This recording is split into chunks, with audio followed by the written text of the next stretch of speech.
Hello everyone, আপনারা সকলে কেমন আছেন? আশা করছি অনেক অনেক ভালো আছেন। আজকের এই 360 ওয়েবিনারে আমাদের এসআর তিনটা রাস্তা নিয়ে খুবই গুরুত্বপূর্ণ ডিটেলস আলোচনা করেছে এবং কতদিনের ভিতরে কোন মাসে হতে পারে সেগুলো নিয়ে ডিটেলস আলোচনা হয়েছে। তো আর এক্সট্রা কথা নয়, আমরা সরাসরি চলে যাচ্ছি 360 ওয়েবিনারের আপডেটে। আজকে আমরা 360 ওয়েবিনার নিয়ে গুরুত্বপূর্ণ মূল আপডেটটা বোঝার চেষ্টা করব। কারণ দেখুন, গতকালকে 360 ওয়েবিনারে স্যার অনেকগুলো বিষয় আলোচনা করেছেন। তবে যদি আমরা মূল আপডেটটা খুঁজে বের করার চেষ্টা করি তাহলে এটাই হওয়া উচিত, তিনি আমাদেরকে বোঝানোর চেষ্টা করলেন এই বর্তমান পরিস্থিতি থেকে, এই খারাপ পরিস্থিতি থেকে বেরিয়ে আসার জন্য আমাদের কাছে তিনটা রাস্তা রয়েছে। 1 নম্বর রাস্তা, 2 নম্বর রাস্তা এবং 3 নম্বর একটি রাস্তা রয়েছে। যদি 1 নম্বর রাস্তায় কোনো ঝামেলা হয় তাহলে আমরা 2 নম্বর রাস্তাকে সিলেক্টেড করব। আর যদি 2 নম্বর রাস্তায় কোনো সমস্যা হয় তাহলে সবসাথে অ্যাগনেস্ট রোড এবং সবসাথে অ্যাগলেস সিচুয়েশন, আমরা 3 নম্বর রাস্তাটাকে সিলেক্টেড করব। এই যে তিনটে রাস্তার কথা তিনি শেয়ার করেছেন, এটা আপনারা হয়তোবা অনেকেই বুঝতে পারছেন না। তো আমরা চেষ্টা করব স্যার যেভাবে আমাদেরকে তুলে ধরেছে জাস্ট সেইভাবেই আপনাদেরকে বুঝিয়ে দেওয়ার জন্য। এছাড়াও তিনি নেক্সট ফেজ নিয়ে আরও দ্বিতীয় ধাপ নিয়ে আলোচনা করেছে, সেই বিষয়গুলো আপনাদের সাথে তুলে ধরার চেষ্টা করব। তাই অবশ্যই ভিডিওটি ফার্স্ট থেকে লাস্ট পর্যন্ত দেখার চেষ্টা করবেন। তো স্যার শুরুটা এভাবেই করেছিলেন যে আমি মোহাম্মদ ইয়াস মুফারে, আমি আপনার বন্ধু, আমি আপনার সর্বপ্রথম খুব শীঘ্রই আমি আপনার সেরা বন্ধু হতে চলেছি। কেন, এর উত্তরটা আপনারা পেয়ে যাবেন ভিডিওটা কন্টিনিউয়াসলি করতে থাকলেন।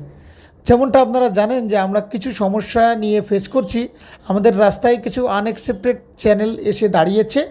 তবে এর জন্য স্যার নিজেকেই দায়ী করেছেন যে আমি এর জন্য রেসপন্সিবল। তবে তিনি এটাও বললেন যে আমি কোনো প্রফেশনাল বিজনেসম্যান না, আমি আপনাদের মতোই একজন সাধারণ মানুষ। আমার একটা লক্ষ্য ছিল, একটা টার্গেট ছিল, একটা স্বপ্ন ছিল যে পৃথিবীটাকে একটু আলাদাভাবে পরিবর্তন করব। জাস্ট এর জন্যই মিলিয়ন মিলিয়ন ফাউন্ডিং মেম্বারদের মতো আমরাও কিছু খারাপ মানুষকেও আকর্ষিত করেছি অনপেছিবে, এবং তাদের দ্বারা আমরা কিন্তু প্রতারিত হয়েছি। তো যাই হোক, মানুষ মাত্র নানান ধরনের ভুল ত্রুটি থাকে, তিনিও ভুল করেছে। তবে তিনি বললেন যে আপনি সেই অ্যাঙ্গেল থেকে দেখেন যে পৃথিবী কারাপশনে ভরা, আপনি হয়তো এগোতে পারবেন না। তিনি বললেন যে আমি বিশ্বাস করি যে এই পৃথিবীতে এখনও ভালো মানুষের অস্তিত্ব রয়েছে। তিনি বিশ্বাস করেন যে এই পৃথিবীতে এখনও ভালো মানুষ রয়েছে। অনপিচিবের লক্ষ্য এবং স্যারের লক্ষ্য এবং ফাউন্ডারদের লক্ষ্য সেই সমস্ত ভালো মানুষদের এই যাত্রাতে আনা, অনপেচিবে আনা এবং একত্রিত করে হিউম্যানিটির জন্য বেটার কিছু তৈরি করা বা কাজ করা। এই লক্ষ্য নিয়ে স্যার আবারও সামনের দিকে এগিয়ে চলেছে। স্যারের সামনে অনেকগুলো বিষয় রয়েছে, সেই পরিস্থিতি যদি আপনি জানতেন বা বুঝতেন তাহলে হযবরল করে ফেলতেন। তিনি বললেন যে আমি ভালো দিকটাকে ফোকাস করছি, আমি সকলকে একত্রিত করছি এবং আমরা এগিয়ে চলছি। আমরা পিছনের দিকে লুক দিচ্ছি না, আমরা ভুল বিভ্রান্তি ভাবার চেষ্টা করছি না, আমরা এগিয়ে চলছি।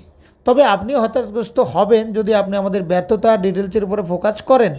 আপনি এখানে খুশি থাকতে পারবেন যদি আপনি এর উপরে ফোকাস করেন যে আমরা আবারও ফিরে আসতে চলেছি। হ্যাঁ, আমরা আবারও সেই প্রথম পর্যায়ে অবস্থাতে ফিরে আসতে চলেছি। তাই ব্যর্থতা ফেরিয়ারকে একদমই এক সাইডে রেখে দিতে হবে এবং এদিকে ফোকাস দিতে হবে যে আমরা আবারও নতুনভাবে ভালোভাবে ফিরে আসতে চলেছি। এর জন্যই তিনি বললেন যে আমরা পরবর্তী ধাপের জন্য নেক্সট পেজের জন্য প্রস্তুতি নিচ্ছি এবং তিনি বললেন খুব শীঘ্রই আমরা আপনাদের সামনে একদম প্র্যাকটিক্যালি রোড ম্যাপ দিয়ে সব কিছু বুঝিয়ে দেব, কোন দিকে কিভাবে আমরা যেতে চলেছি এবং কোনভাবে এগাচ্ছি। এবং তিনি বললেন যে যখন আমরা দ্বিতীয় ফেজ নিয়ে আলোচনা করব তখন আপনারা ক্লিয়ারলি বুঝতে পারবেন যে আচ্ছা, এর জন্যই স্যার বলেছিলেন যে এটা হতে চলেছে যে আমরা পৃথিবীটাকে রিশেপ করতে চলেছি, একটা নতুনভাবে তৈরি করতে চলেছি। তাই আশা করছি নেক্সট ফেজটা খুবই সুন্দর হবে, খুব শীঘ্রভাবেই আমরা স্যার কাছ থেকে জানতে পারবো। তবে তিনি একটা কথাই বলেছেন যে অনেক ড্রাস্টিক চেঞ্জেস আমরা দেখতে পারবো আমাদের এই যাত্রায়, এবং তিনি বললেন যে সম্পূর্ণটাই আপনাদের কাছে আপডেট দিতে থাকবো যা হচ্ছে কর্পোরেট লেভেলে। কিন্তু যখন আমরা দ্বিতীয় ফেজটা নিয়ে আলোচনা করলেন তিনি বললেন যে দ্বিতীয় ফেজে যাওয়ার আগে আমাদের সবচাইতে গুরুত্বপূর্ণ যে কাজ সেটা টায়ারলেসলি কাজ করে চলেছি, সেটা হলো অনপেসিভকে আবারও ওপেন করা।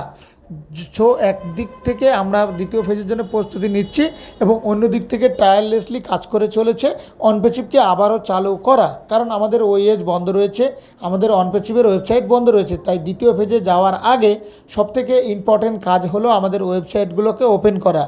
এই ওয়েবসাইটকে ওপেন করার জন্যই তিনি 3টা সিনারিওর কথা বলেছেন। যে আমরা আবারও ফিরে আসতে চলেছি। তবে এর জন্য আমাদের 3টা রাস্তা রয়েছে, তিনি ডিটেলসে বলেনি। তবে প্রথম যে রাস্তাটা রয়েছে সম্ভবত এই রাস্তাটা দিয়ে ওয়েবসাইটকে রিকভার করতে পারবো, আবারও রিওপেন করতে পারবো এই আগস্ট মাসের শেষ পর্যায়ে পর্যন্ত। অর্থাৎ এরকম একটা কেস হতে পারে যে এই মাস শেষ হতে হতেই আমাদের ওয়েবসাইট, আমাদের onpassive.com এবং আমাদের ওএস সহ প্রথম সিনারি সব ওপেন হয়ে যাবে। আর প্রথম জায়গায় যদি আমরা ব্যর্থ হয়ে যাই, এই আগস্ট মাসে যদি ওপেন হয়ে না যায়, তাহলে এমনও হতে পারে যে সেপ্টেম্বর মাসে অবশ্যই ওপেন হবে এবং সেপ্টেম্বর মাসের শেষের দিকে এটা ওপেন হতে পারে, এবং এটা 2 নম্বর কেস। আর যদি এই সেপ্টেম্বর মাসে যদি কোনো ঝামেলা থাকে, তাহলে সবথেকে আগের সিচুয়েশন এটা হওয়ার সম্ভাবনা একদমই কম। কারণ যদি এমন কোনো পরিস্থিতি ক্রিয়েট হয়, তাহলে আরও 3 মাস লাগবে আমাদের সঠিকভাবে ফিরে আসতে। তো এই 3টে রাস্তার কথা তিনি আমাদের সাথে শেয়ার করেছেন। তবে স্যারের বিশ্বাস, তিনি আশার প্রতি এবং আশাবাদী রয়েছেন যে আগস্ট মাসের শেষের দিকে আমরা ওয়েবসাইটটিকে ফিরে পাবো, এবং যখনই আমরা ফিরে পাবো সাথে সাথে আমরা দ্বিতীয় ফেজের জন্য ঘোষণা করব, এবং আপনাদের অনেক কিছু জানানো হবে যেগুলো আমাদের এই মুহূর্তে দ্বিতীয় ফেজ আমাদেরকে থিম করতে চলেছে এবং আনন্দিত করতে চলেছে। এবং নেক্সট ফেজটা এমন একটা ফেজ যেটা গত কয়েক বছরের আগেই হয়ে যাওয়ার কথা ছিল। কারণ আপনারা বুঝতেই পারছেন যে গত বছর যখন আমরা সেপ্টেম্বর মাসে চালু হয়েছিল, তারপর থেকে যেই ফেজটা স্টার্ট হওয়ার কথা ছিল সেগুলোই হয়তো আমরা আবারও দেখতে পারবো। তো কিছু খারাপ মানুষের জন্য আমরা একটু পিছিয়ে গিয়েছিলাম, তবে কোনো অসুবিধা নেই, আমরা আবারও নেক্সট ফেজে এন্টার করতে চলেছি এবং অবশ্যই আমরা অনুভব করব এবং আপনি আনন্দিত হতে চলেছেন। এইটুক তথ্যই ছিল মূলত আজকে 360 ওয়েবিনারে, এবং মেইন 2টা আপডেট আপনাদেরকে আবারও তুলে ধরছি। প্রথমত, এই খারাপ পরিস্থিতিতে বেরিয়ে আসার জন্য আমাদের কাছে 3টা রাস্তা রয়েছে। মোস্ট প্রবাবলি আমরা আগস্ট মাসের শেষ পর্যন্ত ওয়েট করব, ধৈর্য ধরব এবং দেখতে পারবো নতুন ওয়েবসাইটগুলো। তো ওয়েবসাইট আসার সাথে সাথে আমরা নেক্সট ফেজের জন্য প্রস্তুতি নিব ইনশাল্লাহ, এবং সমস্ত কিছু আস্তে আস্তে ক্লিয়ার হতে থাকবে। তো আশা করছি সমস্ত আপডেটগুলো আমাদেরকে এভাবে স্যার মূলত অ্যাটেন্ড করেছে। তো ইনশাল্লাহ আমরা এখান থেকে যেই টাইমটুকু কাঙ্ক্ষিত রয়েছে সেই টাইমটুকুর জন্য আমরা ওয়েট করছি এবং ভালো রেজাল্টের জন্য ধৈর্য ধরেছি। তার জন্য আমাদের ফাউন্ডারদের একটু পরিশ্রম হয়েছে, কষ্ট হয়েছে।